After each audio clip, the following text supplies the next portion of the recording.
पल पल की अपडेट आपसे लेते रहेंगे, लेकिन इस बीच एक बड़ी खबर और आ रही है कि रूस ने यह दावा किया है कि सीज फायर का ऐलान करते हुए कह रहे हैं कि जितने भी भारतीय वहां पर यूक्रेन में फंसे हुए हैं उन्हें बाहर निकालने में हर मदद रूस की तरफ से की जाएगी। इस वक्त की बड़ी खबर आपसे साझा कर रहे हैं। रूस यूक्रेन जंग का 10वां दिन है और बड़ी खबर यह आ रही है कि रशिया ने कहा है कि वो युद्ध विराम करेगा, सीज फायर करेगा, ताकि जो सिविलियंस हैं उनको उस इलाके से इवैक्यूएट किया जा सके, सही सलामत बाहर निकाला जा सके।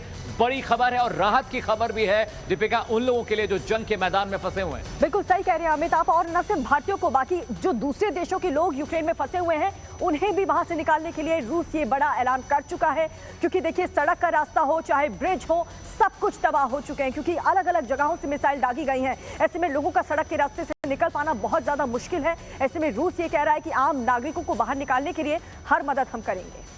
और ये तस्वीरें हम आपको दिखा रहे हैं जंग के मैदान से। सीधी ये तस्वीरें आई हैं, ड्रोन कैमरे से ली गई हैं, जिसमें ये साफ साफ देखा जा सकता है कि यूक्रेन का चप्पा चप्पा, जर्रा जर्रा तबाही की भेंट चढ़ चुका है। मेरे सहयोगी प्रदीप दत्ता ग्राउंड जीरो से लवीव में इस वक्त मौजूद हैं, वॉर जोन में है। प्रदीप, ये खबर राहत वाली है, कम से कम रशिया के अंदर इतनी मानवता तो है कि सीज फायर वो कर रहे हैं ताकि वक्त रहते सिविलियंस को यहां से इवैक्यूएट किया जा सके।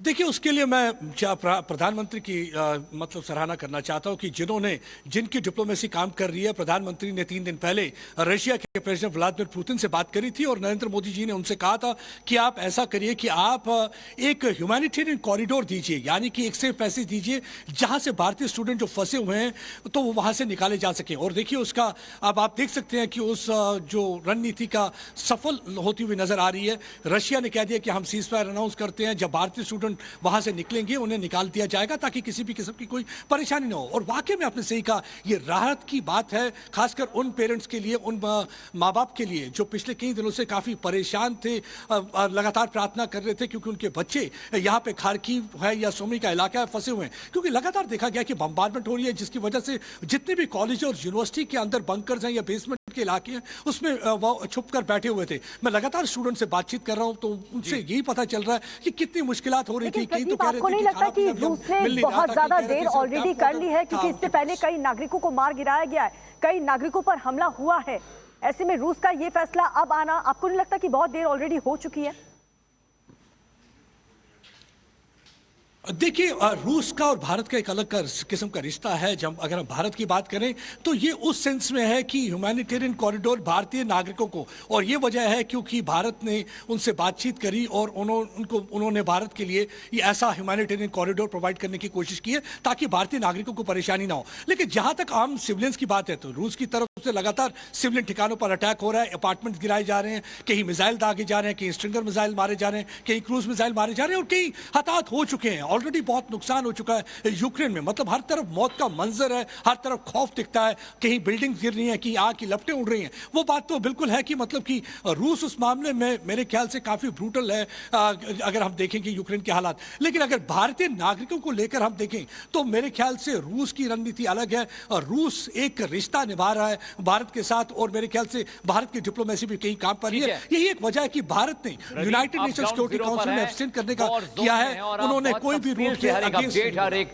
खबर हम तक पहुंचा रहे हैं। लेकिन बड़ी खबर यह है कि रूस ने सीज फायर का ऐलान किया है। भारतीय समय अनुसार सुबह 11:30 बजे सीज फायर का ऐलान किया गया। इससे यह फायदा होगा कि जो सिविलियंस वॉर जोन में फंसे हुए हैं वो बेहतर तरीके से और सही सलामत इवैक्यूएट हो पाएंगे, बाहर निकल पाएंगे। बिल्कुल सही कह रहे हैं आप, और जिस तरीके से जानकारी हमारे सहयोगी प्रदीप दत्ता ग्राउंड जीरो से हमें दे रहे हैं, आप समझ सकते हैं। उस तस्वीर को आपने देखी, वहां पर भारी बर्फबारी इस वक्त यूक्रेन में हो रही है और दूसरी तरफ से रूस की तरफ से लगातार आज 10वें दिन भी हमला किया जा रहा है। ऐसे में लोगों के लिए बहुत ज्यादा मुश्किल का वक्त, यहाँ पर अलग अलग शहरों में वॉर जोन में लोग फंसे हुए हैं, वहां से निकलने का संघर्ष आज भी जारी है। जी हां, बड़ी खबर आपको बता, रसन सिंह साहब हमारे साथ हैं, रक्षा मामलों के जानकार, अंतर्राष्ट्रीय मामलों के जानकार हैं। सर, ये राहत की खबर तमाम लोगों के लिए, उन भारतीयों के लिए भी है जो वॉर जोन में फंसे हुए हैं। रूस ने सीज फायर का ऐलान किया है। नहीं, आपने एक सवाल पूछा कि अब क्यों, पहले क्यों नहीं। तो देखिए, रूस एक योजनाबद्ध तरीके से वो जंग कर रहा है और उस योजना में मैं ये बात माननी होगी कि जो कोलैटरल डैमेज है उसको वो बिल्कुल मिनिमाइज करना चाहते, कम से कम करना चाहते। लेकिन तब तो युद्ध है, युद्ध में कुछ क्षति तो पहुंचती है। लेकिन कुछ उनके स्ट्रेटेजिक टारगेट्स थे, जैसे ये न्यूक्लियर प्लांट्स थे। उसके पहले ऐसा माना जा रहा है कि कुछ बायोलॉजिकल वॉरफेयर के कुछ वो थे, कुछ सेंटर्स थे। और ये बता दूं आपको कि रूस बड़ा तबाह हुआ है इस कोरोना के कारण, जिसको मैं भी बायोलॉजिकल वॉरफेयर मानता हूं। तो वहां के सेंटर्स पे उसने थर्मोबैरिक जो हथियार है वो इस्तेमाल किए। तो ये जब सारी उनकी स्ट्रेटेजिक जो टारगेट्स जो थे, जिसको उन्होंने उसके साथ डील कर लिया है, तो अब उनको लग रहा है कि अब हम उस स्थिति में हैं कि अपना लक्ष्य हासिल करने के बाद हम किसी तरह का एक सेफ कॉरिडोर एक दे सकते हैं। और लेकिन मैं आपको इतना बता दूं, हम तो अब भी 24 घंटे इसको फॉलो कर रहे हैं, हम भी 24 घंटे फॉलो कर रहे हैं। पूरी दुनिया में अगर किसी देश की सबसे ज्यादा शाख उभर के आई है इस पूरे क्राइसिस में, है वो भारत। बिल्कुल।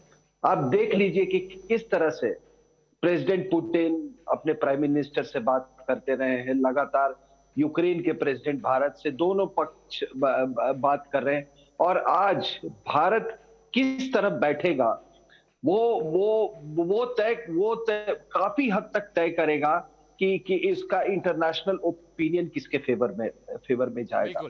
तो हमारे और आपके लिए ये बहुत गर्व की चीज है। और कृपया ये महसूस कीजिए, अगर जो लोग, कुछ लोगों की आदत होती है अपने ही देश की निंदा करना, अपने ही देश को गाली देना, उनको थोड़ा मैं कहता हूँ अपनी आंखें खोल लो। सही कह रहे हैं आप। और देख लो, उन लोगों की आवाज जरूर सुननी चाहिए जो इस मौत के मुंह से निकल के वापस वतन आए हैं लौट करके, उनकी बात भी जरूर सुननी चाहिए। आप सही कह रहे हैं आप सर। एक और चीज आपसे समझना चाहूंगी, जिस तरीके से रूस ये मिसाइलें दाग रहा है, आपको लग रहा है कि पूरे प्लानिंग के तहत ये किया जा रहा है? यूक्रेन के पश्चिम शहरों में टारगेट किया जा रहा है, मिसाइल दागी जा रही है, कल पावर प्लांट पर टारगेट किया गया, या फिर जहां मन कर रहा है रूस का वहां मिसाइलें दागी जा रही, क्योंकि चौतरफा हमला हो रहा है अब? नहीं, वो जो कमांड एंड कंट्रोल सेंटर्स हैं उनको निशाना बनाया जा रहा है। जो न्यूक्लियर पावर प्लांट्स है, मैंने बायोलॉजिकल वॉरफेयर के जो सेंटर्स हैं उनको निशाना बनाया गया, ताकि जो खतरे की जो चीजें हैं उनको डील किया जा सके। और जो कमांड एंड कंट्रोल सेंटर्स है, जहां से पूरी एक व्यवस्था चलती है, वो व्यवस्था को ध्वस्त किया जा सके ताकि वो कैपिचुलेट कर जाए। मेरा ख्याल है कि वो एनेक्सेशन नहीं करना चाहते हैं वो। ठीक है।